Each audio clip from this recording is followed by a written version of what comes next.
At the core of left-wing thought is a denial of painful realities, the denial of what the French call les faits de la vie, facts of life. Conservatives, on the other hand, are all too aware of the painful realities of life and base many of their positions on them. One example of this left-right difference is the differing attitudes toward human nature and responsibility for evil. When liberals blame violent crime on poverty, one reason they do is that ever since the Enlightenment, the left has posited that human nature is good. So then, when people do bad things to other people, the left argues that some outside forces, usually poverty, and in the case of non-white criminals, racism, are responsible, not human nature. Why? Because people on the left find it too painful to look reality in the eye and acknowledge that human nature is deeply flawed. Another fact of life that the left finds too painful to acknowledge is the existence of profound differences between men and women.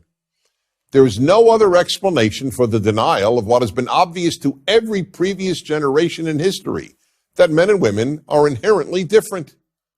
This denial is certainly not the result of scientific inquiry. The more science learns about the male brain and the female brain, not to mention male and female hormones, the more it confirms important built-in differences between the sexes. Yet many people, influenced by left-wing thought, believe that girls are as happy to play with trucks as are boys, and boys are as happy to play with dolls and tea sets as are girls. Why do they believe such silliness? Because acknowledging many of those differences is painful. For example, feminists and others on the left do not want to acknowledge that men are far more capable of having emotionally meaningless sex than women. Therefore, feminism has taught generations of young women that they are just as capable of enjoying emotionless sex with many partners as are men. The fact is that the great majority of women are deeply dissatisfied with the hookup culture and yearn to bond with a man, even more than they yearn for professional success. But feminism came up with the famous and false phrase, "A woman without a man is like a fish without a bicycle," to counter the painful reality that most women feel incomplete without a man in their life, just as, I might add, most men feel incomplete without a woman. Ironically, however, most men have no trouble acknowledging this. This is what the notion of political incorrectness is all about. The very definition of politically incorrect is a truth that people on the left find too painful to acknowledge and therefore do not want expressed. To cite yet another example, why are many young black males in prison? The reason is too painful for the left to acknowledge, and therefore it is politically incorrect to say it. Young black males commit a disproportionate amount of violent crime. And why are there speech codes on virtually all college campuses?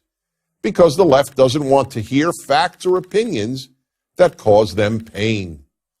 That's why the left developed what it calls trigger warnings. A trigger warning, as defined by the Oxford Dictionary, is, quote, a statement at the start of a piece of writing, video, etc., alerting the reader or viewer to the fact that it contains potentially distressing material, unquote. That's why the left constantly speaks about being made uncomfortable and about feeling offended. Being made uncomfortable or feeling offended is, after all, painful. Take the left-wing bumper sticker idea, war is not the answer. The painful truth is that war is often the only answer to great evil. Nazi death camps were liberated by soldiers fighting a war, not by peace activists or by peaceful dialogue with the German regime. But having to acknowledge the moral necessity of war is too painful a truth for many on the left. One might say that leftism appeals to those who wish to remain innocent. Growing up and facing the fact that life is messy, difficult, and painful is increasingly a conservative point of view. I'm Dennis Prager.